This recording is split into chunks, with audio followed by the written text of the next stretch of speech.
A billionaire insulted a black waitress in German. He was certain she couldn't understand what he was saying until she responded and shattered his ego. When the billionaire entered the small café and began insulting the black waitress in a foreign language, he thought his words were safe.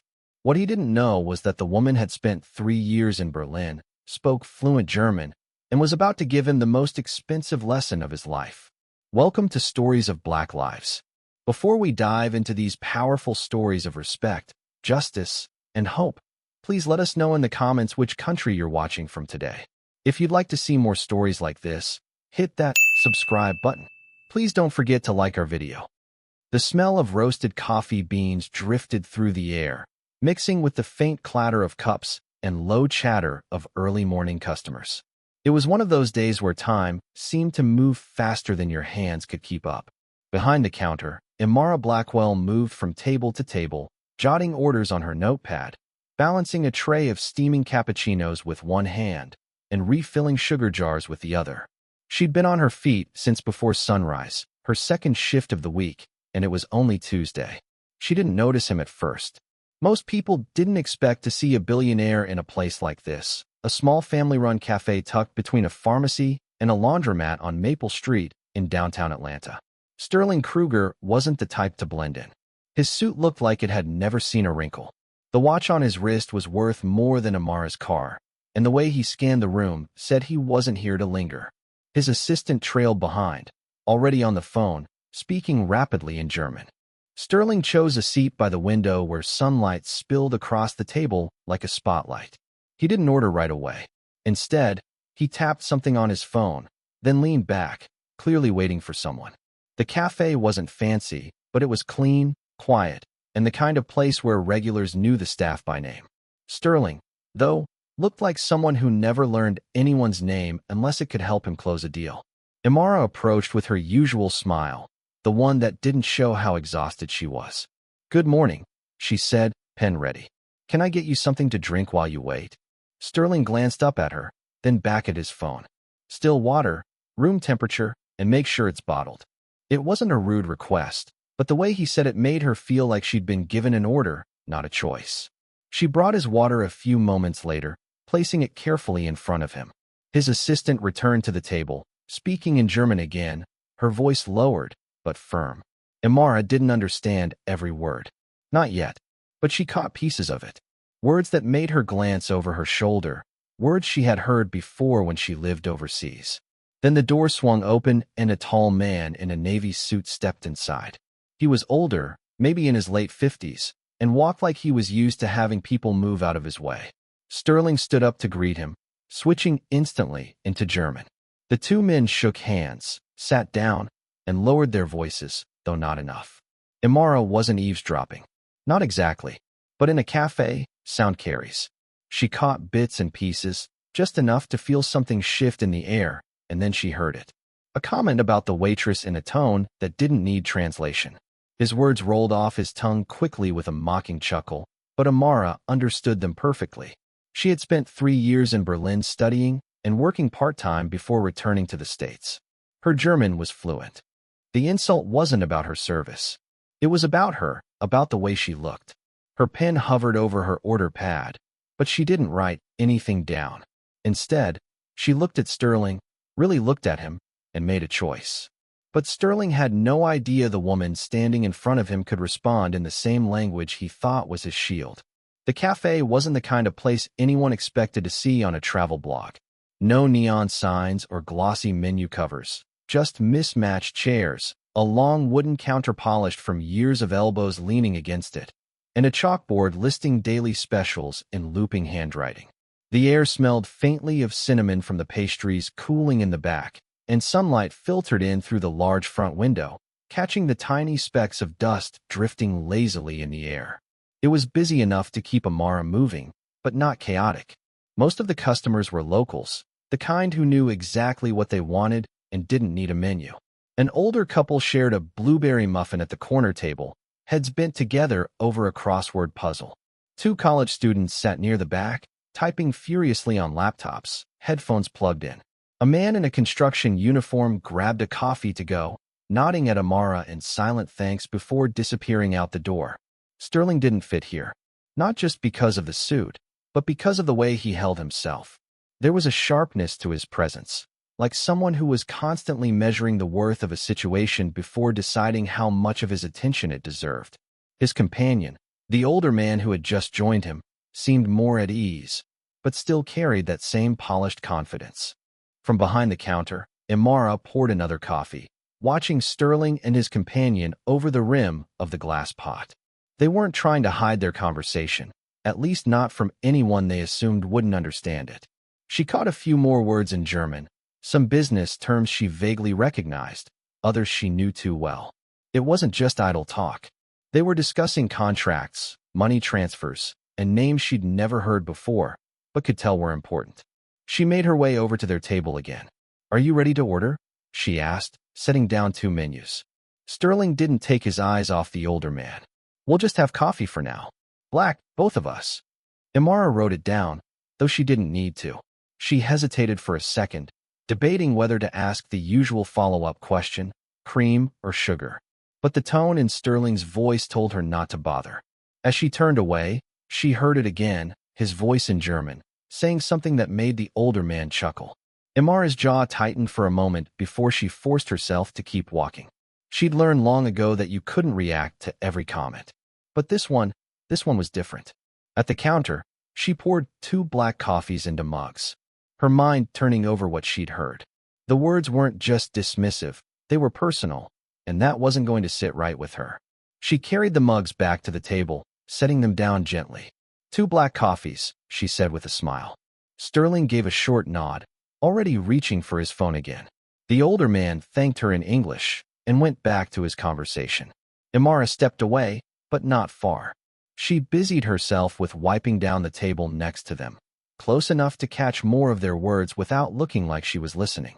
The more she heard, the more her curiosity shifted into something sharper. It wasn't just about her anymore. But if Sterling thought the language barrier gave him cover, he was about to learn just how wrong he was. Imara decided she wasn't going to let the comments slide, but she also wasn't going to rush it. Timing mattered. She'd learned that from her time overseas, in business meetings, in classrooms, even when haggling for fresh produce at street markets in Berlin. If you want the most impact, you wait until the other person feels comfortable, convinced they have the upper hand. She circled back to Sterling's table, a small notepad tucked in her apron pocket. This time, she stood just close enough to be a part of their space. "I just wanted to let you know our kitchen has a couple of specials today. Spinach and feta omelette or the breakfast burrito if you're hungrier." Sterling glanced at her almost impatient. "The omelette. No onions. And bring it out quickly, please." He didn't look up again, just slid the menu toward her like it was an afterthought. The older man gave her a polite smile and said, "I'll have the same." "Thank you." His tone was warmer, but Imara could tell who was leading the dynamic at this table. She wrote their orders down, then leaned slightly toward the older man. "We'll have those out in about 10 minutes. Sterling's phone buzzed, and he picked it up immediately, switching back into German. Imara didn't understand every phrase, but the tone was sharp, almost dismissive. She caught words like nobody and wasting time. He wasn't talking about his omelette. As she walked back to the counter, she passed by a regular Mrs. Hendricks who was waiting for her latte. "You're running today," Mrs. Hendricks said, her voice warm. Imara smiled. "Just a little extra energy in the room, I guess." She handed her the latte and went into the kitchen to pass the orders along to Carlos, the cook. While the omelet sizzled on the grill, she replayed the fragments of Sterling's words in her head.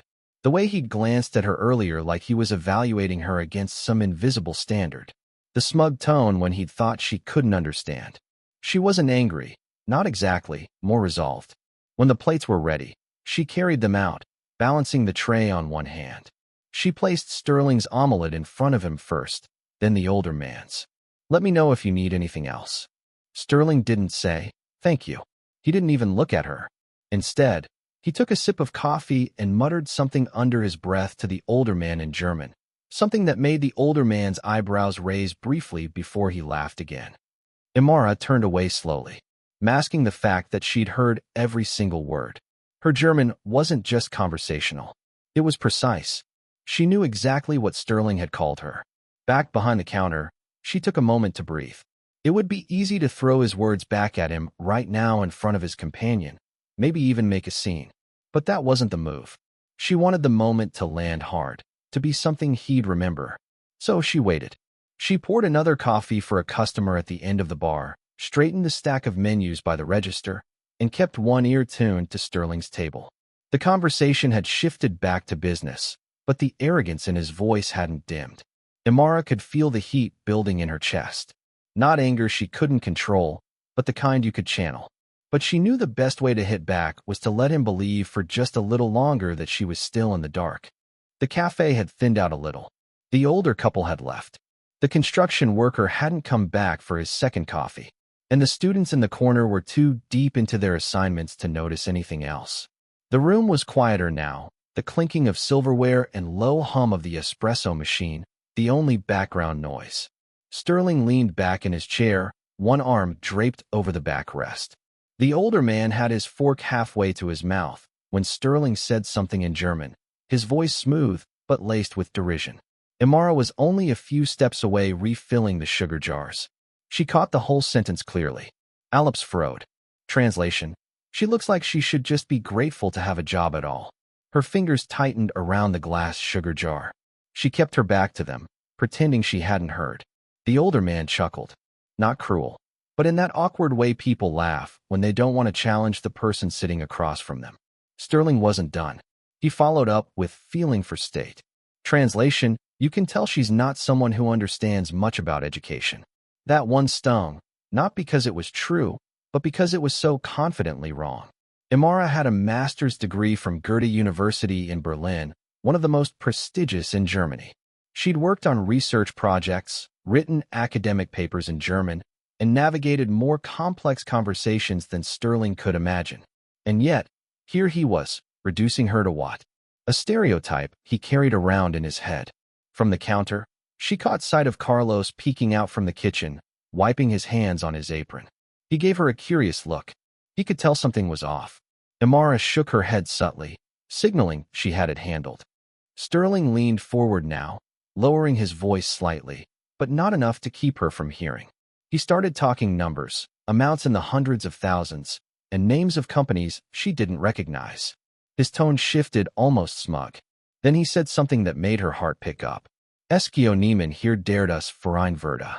There's no one here who would understand this anyway. Imara set down the sugar jar with care, the glass clinking softly on the counter. She straightened, smoothed her apron, and walked toward their table. She could have just confronted him right then, but she wanted more. She wanted the satisfaction of seeing the exact moment when realization hit him. Everything good here? She asked in English, her voice calm, almost warm. Sterling didn't even glance at her. Fine. Then in German to the older man. Zumindusty, at least she's doing her job. Imara smiled faintly. She nodded once, stepping away again. But inside, her decision was made. She wasn't going to just respond. She was going to answer in the same flawless German he thought was his private little space. She waited until they were finishing their plates, until the coffee mugs were nearly empty. Then she walked back, collected the plates, and said in perfect, unbroken German, "It's interesting you talk about education, Mr. Krueger, when you don't even notice someone understanding every single sentence you've said." The fork in Sterling's hand paused midair, his eyes shot up to hers, blinking once like he wasn't sure he'd heard correctly. The older man froze, his gaze flicking between them. But Imara wasn't about to stop with one sentence. She was just getting started. Sterling's fork hovered for a second before he set it down with a muted clink against the plate. He leaned back slightly, his expression shifting from surprise to something harder to read, a mix of calculation and discomfort. Imara didn't look away. She continued in German, her tone steady but sharp. "You think no one here understands you, but I've heard every single word, everyone. From the remarks about me to the things you probably wouldn't want anyone else to know." The older man cleared his throat, setting down his coffee mug. He looked at Sterling, clearly uneasy now. Sterling attempted a thin smile. "Oh, so you speak German. How unexpected." He switched to English as if hoping to wrestle back control of the conversation.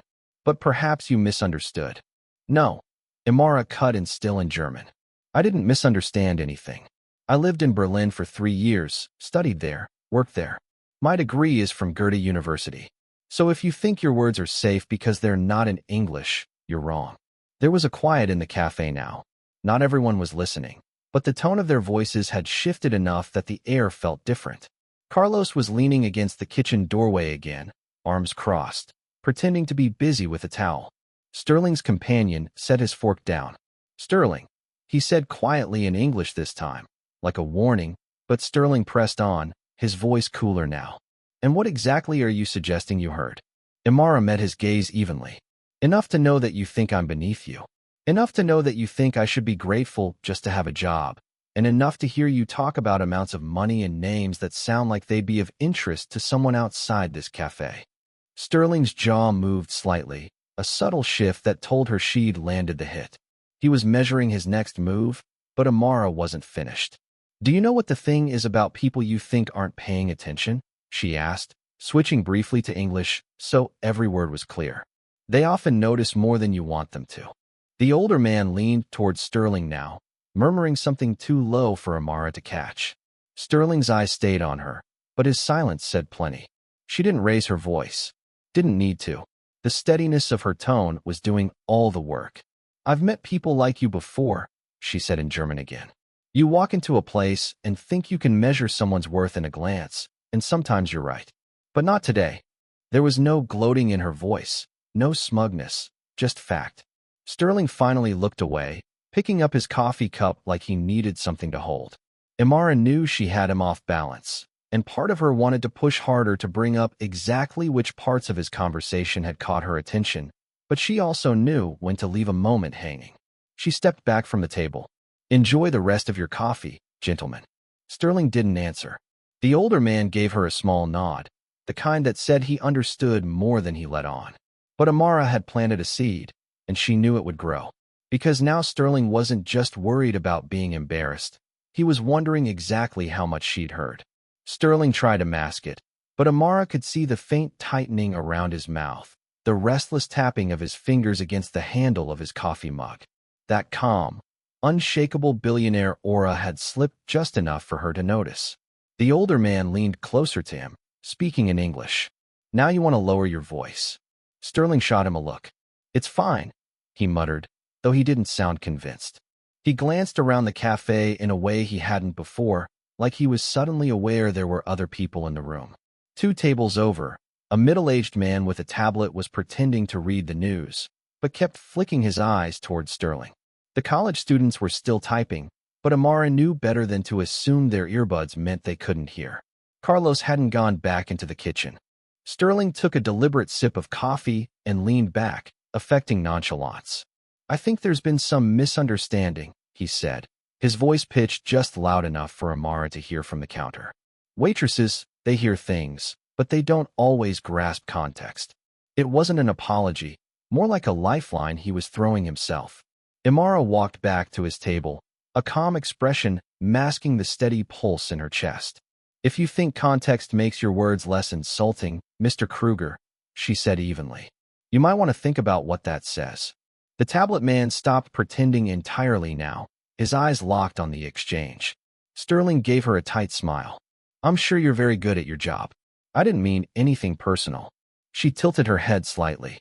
"You spoke about me in a language you thought I couldn't understand. That's personal by definition." The older man sighed and rubbed his forehead.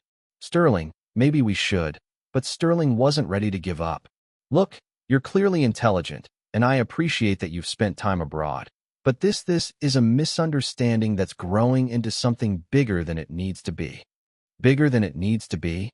Imara asked, her tone still controlled but sharper now. "You're right about one thing. I did hear more than just your insults. I heard enough about financial transfers and company names to wonder why you were saying them in public." That landed. Sterling's gaze flickered for the briefest moment toward the man with the tablet, then to the college students in the back. The room felt smaller somehow. The sunlight from the window didn't seem to reach quite as far, the air thicker with the weight of something unspoken. Sterling lowered his voice, almost a whisper. "Careful." Imara took a step back, nodding once as if she'd just confirmed something to herself. "You're right," she said. "Careful is a good idea." She turned and walked away, but she didn't go far. just back to the counter where she could still see their table. Sterling and the older man were speaking in quick, clipped sentences now. He looked unsettled, his hand running along his jaw as if he could smooth out the tension. A part of Imara wanted to stop here, to leave him with the discomfort of knowing his words hadn't gone unnoticed. But another part of her, the part that remembered every time someone had spoken over her, dismissed her, or assumed her ignorance, wanted to push just a little further. But before she decided how far to take it, Sterling made his next move, and it told her everything she needed to know about the kind of man he really was. Sterling reached into his inside jacket pocket and pulled out a sleek black card holder. He took his time flipping it open, sliding out one crisp business card between two fingers. The way he held it wasn't casual. It was deliberate, like he was presenting an escape route. He set it on the edge of the table nearest Imara. "If you ever want a better job," he said, his voice smooth again, "call my assistant. I'm sure we can find something that better suits your talents." Imara didn't touch the card. She looked at it for a moment, then back at him. "Is this supposed to be an apology?" "It's an opportunity," Sterling replied. "Sometimes it's better to move forward instead of dwelling on misunderstandings." She let out a quiet breath through her nose. Not a laugh, but close. "You think you can insult someone, question their intelligence, and then make it disappear with a job offer? That's not moving forward. That's trying to bury it." The older man shifted in his seat, clearly uncomfortable now. "Sterling, maybe we should let this go." Imara rested her hands on the back of the chair across from them, her voice calm but steady. "Do you know why I came back from Berlin, Mr. Krueger? It wasn't because I couldn't make it there. I had a job, friends, a future. But my younger brother got sick. He needed someone to take care of him, someone to help pay for treatments insurance wouldn't cover. So I came back. I work double shifts here, not because I can't get anything better, but because it lets me be home when he needs me." She straightened, meeting his eyes. "So, when you look at me and see someone you think should be grateful to have a job, you're missing everything that matters. And when you assume that because I'm a waitress, I don't understand you, you're not just wrong. You're showing the exact kind of arrogance that makes people stop trusting men like you." The room was quieter now than it had been all morning. Even the espresso machine had stopped hissing. Sterling glanced down at the untouched business card, then back up. For the first time since he'd walked in, he didn't have a ready answer. Imara didn't wait for one. She picked up the business card, turned it over in her hand, and placed it face down on the table. "You can keep it," she said. "I think you're the one who needs the opportunity to actually listen to people you think are beneath you." Sterling's mouth pressed into a thin line. The older man gave Imara another small nod, this time one of respect. She stepped back from the table, collected the empty plates, and carried them to the counter without looking over her shoulder. She didn't need to. The point had been made. From the corner of her eye, she saw Sterling slip the business card back into his holder, his expression unreadable now.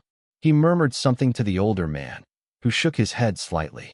Imara poured herself a glass of water, feeling the adrenaline slowly fade. She hadn't set out to make a scene today, but sometimes scenes make themselves when the truth finally gets a voice. And as Sterling stood to leave, his silence told her the message had landed, even if his pride wouldn't let him say it. Sterling left without another word. The little bell above the cafe door jingled as he stepped out into the Atlanta sun, his companion following a few steps behind. Imara watched through the window as the two men crossed the street and disappeared into a waiting black sedan. The cafe slowly returned to its usual rhythm. The college students kept typing. Mrs. Hendricks came back for a second latte, and Carlos finally returned to the kitchen. But for Imara, the air felt different, lighter somehow. She wasn't smiling for the sake of customer service. Now, she was smiling because she'd stood her ground. She went about wiping down tables, not because she had to, but because she wanted to keep moving, to let the moment settle in. She didn't know if Sterling would ever change the way he saw people. Maybe he'd tell himself she'd overreacted. Maybe he'd think about her words the next time he sat down in a restaurant. She couldn't control that. What she could control was the way she carried herself and the reminder that her worth had nothing to do with the job title printed on a name tag. Before the lunch rush began, Imara stepped outside for a breath of fresh air. Across the street, life moved on. Cars passing, people chatting on the sidewalk, a bus pulling away from the curb. She thought about her brother at home, about the choices she'd made, and about how easily people like Sterling underestimated the people serving their coffee.